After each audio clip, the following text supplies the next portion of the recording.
웨스 앤더슨 감독의 신작 애스터로이드 시티가 도착했습니다. 이 영화는 이번 제76회 칸 영화제 경쟁 부분에 진출하기도 했는데요. 이러한 영화제 출품 이력을 차치하고라도 웨스 앤더슨의 작품이라는 이유만으로 개인적으로 몹시 기대했던 영화입니다. 저는 지금까지 애스터로이드 시티를 제외하고 웨스 앤더슨의 영화는 3편 만날 수 있었습니다. 판타스틱 미스터 폭스, 그랜드 부다페스트 호텔, 그리고 프렌치 디스패치까지. 아마도 많은 분들이 동의하실 것 같은데요. 이 3편 중 개인적인 최고작은 그랜드 부다페스트 호텔입니다. 그랜드 부다페스트 호텔은 시네필, 일반 관객 구분 없이 모두가 사랑하는 작품이었죠. 결론부터 말씀드리겠습니다. 저는 애스터로이드 시티 좋았습니다. 굳이 비교를 하자면 그랜드 부다페스트 호텔만큼 좋았고요. 제 기준으로 두 작품의 미학적 우수성은 자웅을 겨뤄볼 수 있을 정도로 팽팽하다고 생각합니다. 이 작품은 웨스 앤더슨의 영화답게 시작하자마자 엄청난 양의 대사를 쏟아내는데요. 심지어 약간의 전문 지식이 섞인 문장들도 있어 모두 수용하기가 쉽지 않더라고요. 그런데 사실 전작인 프렌치 디스패치 때부터 들었던 생각인데요. 저는 웨스 앤더슨의 세계를 이해하는데 범람하는 대사들을 전부 소화할 필요는 없다고 생각하는 쪽입니다. 어떤 경우에는 대사의 내용보다는 대사가 주는 리듬, 그러니까 말맛이 더욱 핵심처럼 보이기도 하거든요. 사실 그의 작품은 언어적인 부분보다 비언어적인 부분이 눈에 더욱 들어오기도 하는데요. 예를 들어 종횡으로 짜인 그의 인장과도 같은 미장센이 거기에 속하겠죠. 그에 대한 보다 구체적인 이야기를 비롯하여 숫자 3 상징, 소행성, 유골, 외계인 의미, 결말 해석, 그리고 마지막으로 흑백과 컬러, 녹색을 경유한 이 작품을 예술에 대한 영화로 볼 수 있는 이유에 대한 이야기까지. 애스터로이드 시티 끝장 리뷰 지금 시작합니다. You're not here. We're not there. The car exploded. Come get the girls. I have to stay here with Woodrow. I'm not the chauffeur. I'm the grandfather. Where are you? Asteroid City, Farm Route 6 mile. 제가 애스터로이드 시티에 대해 주목했던 지점 중 하나는 숫자 3입니다. 이 영화는 편집증적이라는 느낌이 들 정도로 3이라는 숫자가 거듭 등장하고 있는데요. 생각나는 대로 몇 가지만 말씀드려 보겠습니다. 영화의 시작은 애스터로이드 시티에 도착한 오기의 차가 퍼지는 장면이죠. 이때 차량 정비를 하던 행크는 이렇게 말합니다. 지금까지 이런 고장은 2가지 경우가 있었다고 말이죠. 그런데 차가 예상치 못한 반응을 보이자 그는 이렇게 덧붙입니다. 이것은 3번째 케이스다. 또한 오기는 아이들에게 엄마가 사망한 사실을 밝히는데요. 그의 아내는 3주 전에 유명을 달리한 것으로 설정되어 있습니다. 이뿐만 아니라 오기의 딸이 3명이라든지 행성의 궤적을 살피는 방식이 3개의 구멍에 들어오는 빛을 보는 것이라든지 등등 영화에서 3은 지속 반복되고 있는 것이죠. 그런 이유로 저는 이 영화에서 3이 무엇일까라는 생각을 해보게 되었는데요. 솔직히 선명하게 딱 잡히는 것은 없습니다. 다만 그럼에도 불구하고 몇 가지 추측을 해보게 된 것이죠. 제 생각에 웨스 앤더슨 영화는 그 장르가 무엇이든 우리가 사는 삶에 대한 자신만의 코멘트를 하고 있는 것처럼 보이는데요. 애스터로이드 시티도 그렇습니다. 결론부터 말씀드리겠습니다. 제가 보기에 영화 속 3은 결국 이분법을 무화시키는 무엇처럼 느껴집니다. 어떻게 보면 작년 제75회 칸 영화제 황금 종려상 수상작인 루벤 웨스트룬드의 근작 슬픔의 삼각형 속에서 표현된 3과 결이 유사해 보이기도 하는 것이죠. 아무튼 애스터로이드 시티에서 3이 어떻게 기능하는지에 대한 저의 추론을 인물 중심으로 말씀드리도록 하겠습니다.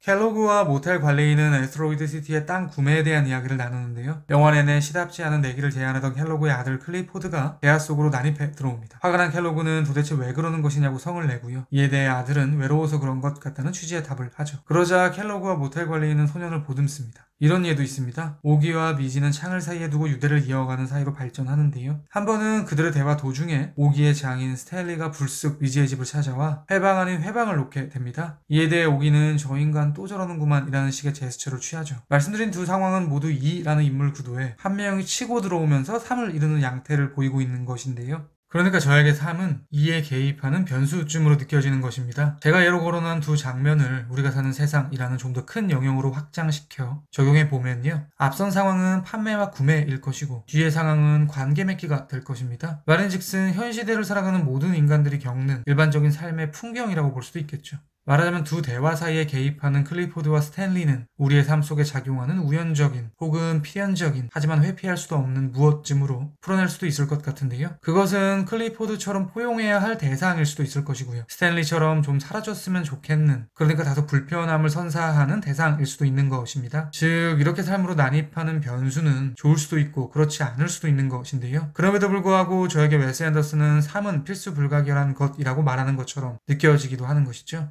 무엇보다 영화의 결말 때문에 더욱 그렇습니다. 이렇게 말할 수 있을 것 같습니다. 애스터로이드 시티는 3명으로 종료되는 영화다. 특히 이것은 시티에 있는 레스토랑이라는 공간을 통해서 확연하게 나타납니다. 바 형식의 식당에 3명의 인물이 쪼로록 앉아있는 장면이 여러 번 등장하죠. 우선 언급드렸듯 오기의 세 딸에게 그러한 장면이 부여됩니다. 영화의 시작과 종료 지점의 소년들은 횡방향으로 바에 앉아있죠. 한 발 더 밀고 나가 오기와 아들 우드로 2인 구성이었던 구도가 영화의 마지막에는 오기, 우드로, 스탠리라는 3인 구성으로 변하기도 하는데요. 저에게는 3을 완성하기 위한 영화의 의지가 녹아있는 장면처럼 보이기도 하더라고요. 그런데 이러한 3을 경유한 영화의 의식은 외계인과 오기의 아내를 경유해서도 흥미로운 부분이 있습니다. 챕터 1의 마지막으로 그에 대한 이야기를 드리도록 하겠습니다. 애스테로이드 시티는 장르적으로 보면 웨스턴과 SF가 겹쳐있다고 말할 수도 있을 텐데요. 영화의 시작은 모누먼트 밸리를 떠올리게 하는 사막을 횡단하는 기차입니다. 그렇게 도착한 애스테로이드 시티는 운석이 떨어진 이력이 있는 마을이죠. 이렇게 서부극과 SF라는 두 가지 장르가 공존한다는 외연의 특징도 앞서 인용했던 두 인물이 대화를 하는 이의 상황과 결이 같다고 볼 수도 있을 텐데요. 제가 보기에 이 두 장르를 하나로 엮는 것이 바로 외계인의 등장입니다. 그러니까 외계인은 3인 것이죠. 심지어 외계인은 3을 넘어 4에 도달하는 수준의 변수로 느껴지기도 하는데요. 외계인을 만나기 직전 사람들이 뒤집어쓴 행성의 궤적을 보는 장치는 사각 박스였고요. 외계인이 나타났다는 것을 발견할 수 있었던 이유는 박스 안에서 목격한 4번째 불빛 때문이었습니다. 그러니까 저에게 외계인은 세계에 어마어마한 변화를 일으키는 무엇에 대한 은유로 보이는 것이죠. 이 외계인은 지구가 아닌 우주의 저 어딘가에서 왔을 텐데요. 이것은 영화 초반 오기가 아이들에게 했던 대사를 상기시킵니다. 오기는 엄마의 죽음에 대해 엄마는 저기 별나라로 갔다 하고 우회적인 표현을 하죠. 그러니까 별나라에서 온 외계인과 별나라로 간 엄마는 포개해지는 것입니다. 즉 엄마는 외계인이라고 말할 수도 있는 것이죠. 정리해서 말씀드리면요. 제가 보기에 애스테로이드 시티는 삶에 작용하는 인간은 도무지 어찌할 수 없는 삶이라는 무엇에 대한 이야기를 하는 영화로 보이는 것인데요. 그러한 변수들 중 어쩌면 가장 대표적인 상황이라고 할 수도 있는 죽음에 대한 코멘트를 하고 있는 영화로 보이기도 하는 것입니다. 영화의 의거에서 본다면 오기의 입장에서는 아내, 우드로와 3명의 딸의 입장에서는 엄마, 스탠리의 입장에서는 딸의 죽음이 녹아있는 영화인 것이죠. 그렇다면 이 영화는 상실에 대해 어떤 태도를 취하고 있는가? 아시다시피 애스테로이드는 소행성이란 뜻입니다. 그러니까 소행성 도시로 번역 가능한 애스테로이드 시티는 엄마가 있다는 별나라로 볼 수도 있을 텐데요. 그렇게 본다면 엄마의 유골은 별나라에 묻히는 셈인 것이고 잠시 소행성을 빌려갔던 외계인은 그것을 별나라에 돌려주는 셈인 것입니다. 그러니까 별나라에 남게 되는 유골과 소행성은 공명하고 있는 것이죠. 말하자면 제가 보기에 애스테로이드 시티는 인간이 삶 속에서 상실하는 모든 것들은 그저 잠시 빌려오는 것을 되돌려주는 것일 뿐이라는 다소 철학적이고 체념적인 세계관의 영화인 것입니다. 그런데 저에게 이런 웨스 앤더슨의 태도는 역설적이게도 낙관적으로 느껴지기도 하더라고요. What do those pulses indicate? What? Oh, the beeps and blips? We don't know. Some of our information about outer space may no longer be completely accurate. Anyway, there's still only 9 planets in the solar system as far as we know, Billy?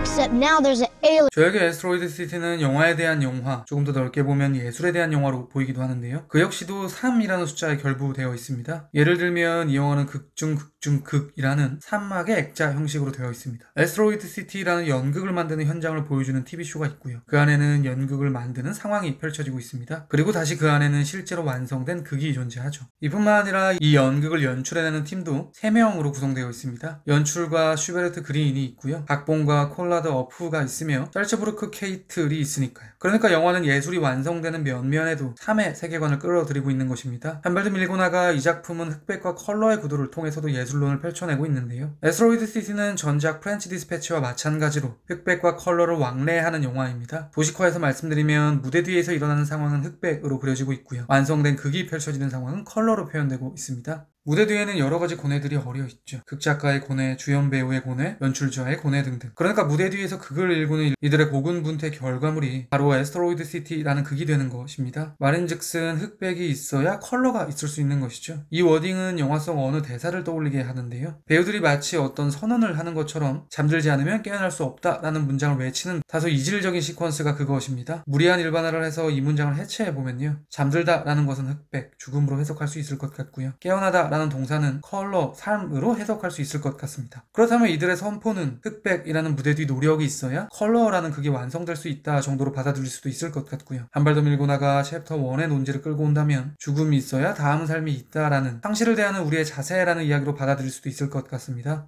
사실 이런 영화의 줄기는 녹색이라는 색으로도 표현되고 있는데요. 연출자의 이름이 슈베르트 그린입니다. 그린은 녹색을 의미하죠. 그런데 이 색은 외계인이 등장할 때 화면을 채우는 색이기도 한데요. 연출자의 이름과 영화에서 가장 극적인 순간을 포기해버린다는 설정 자체가 그게 미치는 연출의 영향력에 대한 강조라고 볼 수도 있겠죠. 그러니까 결국 이 영화는 연출자인 웨스 앤더슨을 돌아보게 하는 측면이 있는 것인데요. 챕터 2의 마지막으로 웨스 앤더슨이라는 창작자에 대한 저의 생각을 말씀드리도록 하겠습니다. 애스테로이드 시티는 그게 시작점에 1955년이라는 구체적인 시기를 구획짓고 있고요. 하루 다음날 일주일 뒤라는 그게 시간을 정해 놓습니다. 그리고 애스테로이드 시티라는 공간도 한정 지어버리죠. 영화라는 것은 시간과 공간의 예술이다 라는 말이 있을 정도로 시공간의 자유로움이 장점인 예술일 텐데요. 이 작품은 그것을 제한해버린 뒤에 출발하는 것입니다. 저에게는 이것이 창작자의 의지처럼 느껴지는 거예요. 생각해보면 웨스 앤더슨의 화면이 언제나 직선 형태로 나타나는 것도 이와 유사한 궤를 갖는 것이 아닌가 라는 느낌이 들기도 하는데요. 그러니까 이 영화에 묘사되는 것처럼 웨스 앤더슨이 바라보는 삶이라는 것이 어느 정도 상실을 품고 있듯 그가 만드는 세계도 영화로 할 수 있는 형식 중 어떤 부분을 상실한 채 직조되고 있다고 해야 될까요? 말하자면 자신의 세계관과 자신이 만든 세계의 원리를 일치시켜 놓은 것입니다. 아무튼 제가 보기에 이 작품은 시간이 갈수록 조금 더 고평가를 받게 될 영화라는 생각이 들기도 합니다. 애스테로이드 시티에 대한 제 별점은 별 4개 반이고요. 한 줄 평은 다음과 같습니다. 엄마는 외계인. 제가 100% 확답을 드리지는 못하겠지만 아마도 다음 리뷰는 지금 보여드릴 이 영화가 되지 않을까 싶습니다. 그리고 당연한 이야기지만 그 어떤 영화라 해도 언제나 영화는 제 리뷰보다 무조건 위대합니다. 들어주셔서 감사합니다.